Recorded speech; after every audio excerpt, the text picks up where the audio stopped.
बबुआ भगवान तो छोट जात में जन्म दे दिहलन तू लोग कुछ मदद कर लोग हमरा बोल लइके जाइल जात।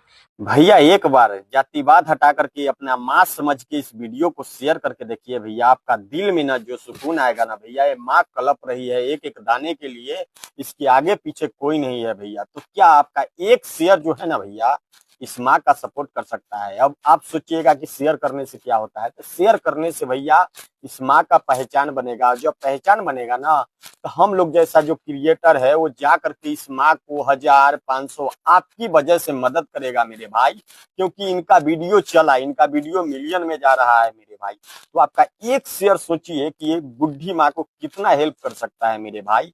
तो क्या इस माँ के लिए एक शेयर नहीं कर सकते हैं? तो इंसान के लिए इशारा काफी है। आप अपना माँ समझ के इस माँ को सपोर्ट कर दीजिए मेरे भाई।